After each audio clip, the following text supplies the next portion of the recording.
కత్తి మహేష్, గౌరీ లంకేష్ నిన్న గద్దరన్న నేడు ప్రవీణ్ పగడాలని పెడితే వాడి కింద కామెంట్లల్లా రేపు నీవంతురా అని పెడుతున్నారు. అంటే ఎంత స్థాయికి దిగజారుతున్నారు అంటే ఈ యొక్క యువతని ఎంత ఫెనటిక్, ఫెనటిక్ అంటే ఏమంటారు, ఒక పిచ్చి లేపడం అంటారు. అంటే వాళ్ళ బ్రెయిన్ ని పూర్తిగా వాష్ చేయడం అంటారు, చూసినరా?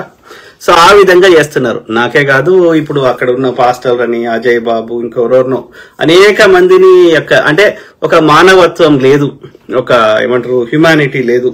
తోటి ఒక వేరే జీవి ఏది చనిపోయినా, అది ఏ జీవి అయినా రోడ్డు మీద చనిపోతే ఒక కాకి, ఎక్కడ గోదావరి జిల్లాలో ఒక కాకిని కట్టేసిండు ఆ ఓనర్. ఊకే అన్ని ఎత్తుకవుతుంది మాంసం అవి అని మటన్ షాప్ అయిన చేస్తే 1,000 కాకులు వచ్చినాయి. వచ్చి గోల చేస్తే ఆయన ఆ కాకి కట్టేసిన కాకిని వదిలేసిండు. అట్లనే ఎన్నో ఇన్సిడెంట్ చూస్తున్నాం. ఒక ఏ జీవి అయినా చనిపోతే ఆ తోటి జీవులు వస్తున్నాయి. లేకపోతే కుక్కలు ఎన్నో సార్లు చూసినాం, తోటి కుక్క మునిగిపోతుంటే కాపాడుతున్నాయి.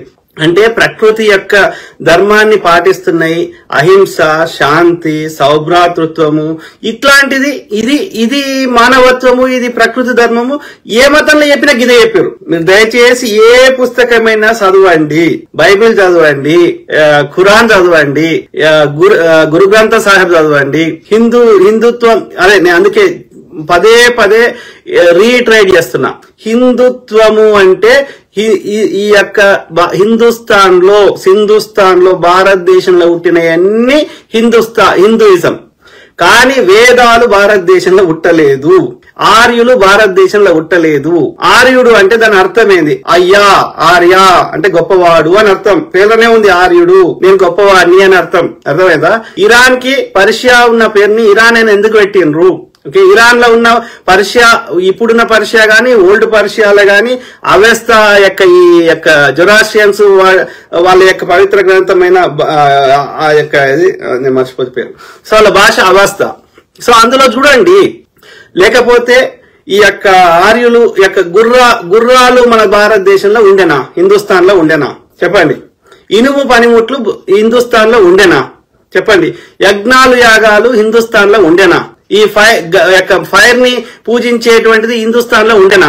ఒక్కసారి ఆలోచించండి దయచేసి. అందుకే అంటున్నా, ఈ ఆర్యుల యొక్క వేదాలు, వాళ్ళు తెచ్చిన బ్రహ్మ, విష్ణువు, అవి భారతదేశానికి సంబంధం లేవు, హిందూయిజానికి సంబంధం లేవు.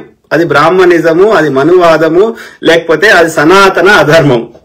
హిందూయిజం అంటే ఇక్కడ మూలవాసులు, ఈ దేశంలో ఉన్న ఇండిజినియస్ పీపుల్, ఓకే, నల్లతోలున్న వాళ్ళు తెల్లతోలున్న వాళ్ళు, చలి ప్రాంతాల నుంచి వచ్చిన వారు, దేశదిమ్మరులు. ఒక ప్రాంతం లేకుండా ఒక చలికాలంలో ఒక ప్రాంతంలో, వేడి కాలంలో ఒక ప్రాంతంలో ఉండేవారు. సో కాబట్టి వాళ్ళు ఇప్పటికీ నొమాడిక్స్ గానే ఉంటారు.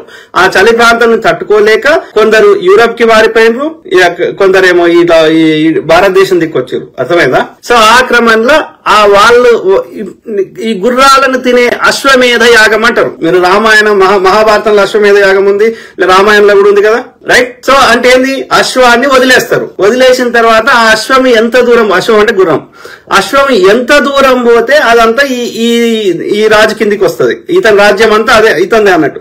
ఎవరైనా ఎదిరిస్తే వాళ్ళతో యుద్ధం చేసేవారు. ఆ యుద్ధంలో ఎవరు గెలిస్తే వాళ్ళే చక్రవర్తి ఆ మొత్తం ప్రాంతానికి. అర్థమైందా? సో ఆ గెలిచిన రాజు ఏం చేస్తాడు? యజ్ఞం చేస్తాడు. యజ్ఞం చేసిన తర్వాత అశ్వమేధ యాగం అంటే అది యజ్ఞం. సో చేసిన తర్వాత హవిస్సులను, ఋత్విక్లను పిలిచి, మనం అన్ని చూసినాం కదా సినిమాల్లో అన్నిట్లలో. సో పిలిచి అవన్నిటిని, అశ్వాన్ని రాణితో సంభోగం చేసిన తర్వాత ఆ అశ్వాన్ని మేధం అంటే ఇప్పుడు నరమేధం అంటే నరుని చంపడం, అశ్వమేధం అంటే అశ్వాన్ని చంపడం. ఆ చంపిన అశ్వం యొక్క మాంసాన్ని తినేవారు. ఈ కల్చర్ భారతదేశంలో ఉందా మీరు చెప్పండి.